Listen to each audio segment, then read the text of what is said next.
In 2025, over 1/3 of seniors wake up each morning to complete silence. No phone calls, no visitors, no meaningful conversations. It's not just loneliness anymore. It's a hidden epidemic that increases their risk of heart disease and depression while quietly destroying the lives of millions of older adults. What's even more heartbreaking is that most families don't realize what's happening until it's too late. These aren't just statistics. They're real people facing invisible struggles that nobody talks about. Today we're exposing the 12 daily realities that seniors are living through right now, starting with the most surprising one. The silent epidemic of digital isolation. Julie sits at her kitchen table every morning with her coffee and watches her phone stay silent. She knows her family is talking.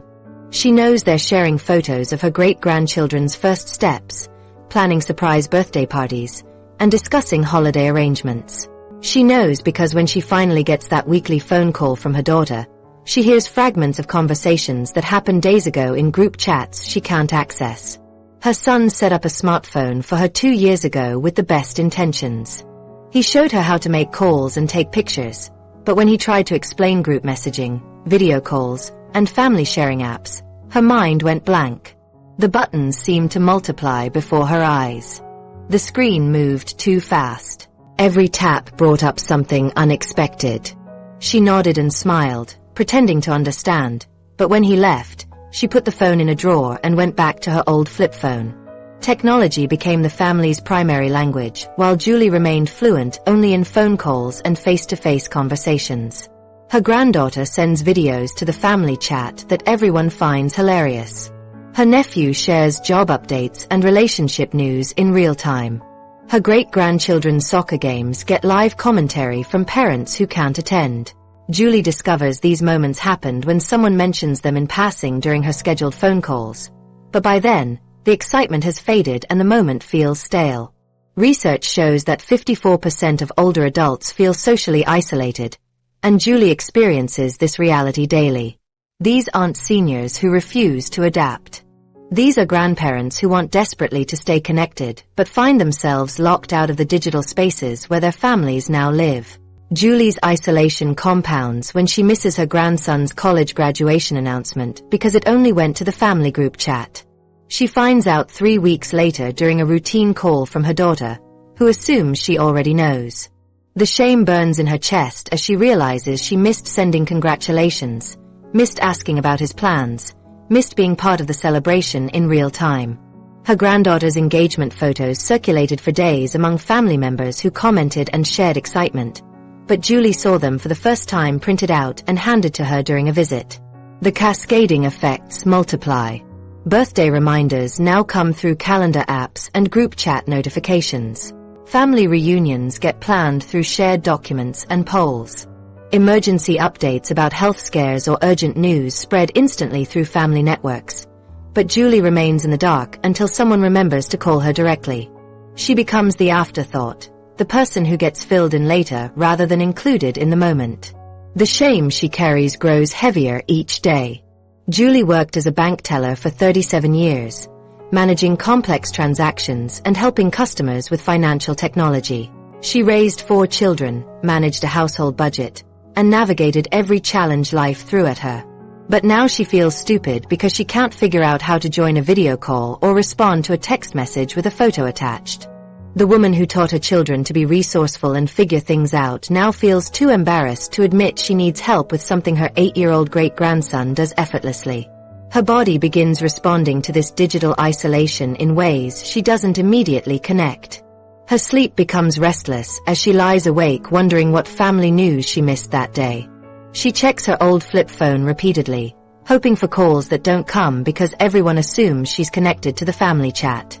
Her appetite decreases as meals become solitary experiences without the social connection that digital communication provides for her family.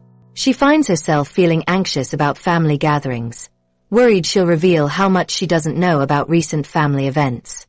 The physical symptoms intensify when she realizes her family's communication patterns have completely shifted. Her daughter used to call twice a week, but now calls every other week. Because she stays updated on Julie's life through brief responses to family group messages.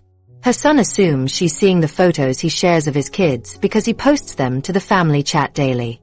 The grandchildren think she's not interested in their lives because she doesn't respond to their messages with heart emojis and encouraging comments like everyone else.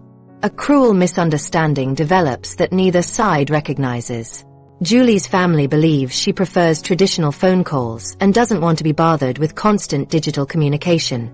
They respect what they perceive as her preference for less frequent, more meaningful conversations. Meanwhile, Julie interprets their reduced phone calls as evidence that they don't want to talk to her anymore. She assumes they find her boring or burdensome, not realizing they think they're being considerate by not overwhelming her with technology. The emotional distance grows as Julie becomes increasingly disconnected from the daily rhythms of her family's life. She misses the small moments that build intimacy, the shared jokes that develop over time, the ongoing conversations that create closeness. When she does talk to family members, she feels like an outsider catching up on stories rather than someone who's been part of the ongoing narrative. Julie's situation represents a massive shift in how families communicate, and millions of seniors find themselves on the wrong side of this digital divide. The technology that promises to connect families is actually creating unprecedented isolation for the generation that needs connection most. These seniors aren't rejecting modern communication out of stubbornness. They're drowning in complexity while their families assume they're choosing simplicity. The most heartbreaking aspect of Julie's story is how easily it could be solved. Patient teaching, simplified communication plans, and family members who understand the learning curve could bridge this gap. Voice-to-text features, large button keyboards, and simplified messaging apps designed for seniors offer pathways to inclusion. Video calling tutorials, family tech support sessions, and gradual introduction of new features could help seniors like Julie rejoin family conversations. But pride prevents Julie from asking for help, and assumptions prevent her family from recognizing her isolation. She continues sitting at her kitchen table each morning, drinking coffee in silence while her family shares their lives in digital spaces she can't access. The connection she craves exists just beyond her reach, blocked not by physical distance but by the fear of admitting she needs help learning the language her family now speaks fluently. Yet digital isolation is just one layer of the daily anxiety that keeps seniors awake at night, worrying about problems that feel impossible to solve.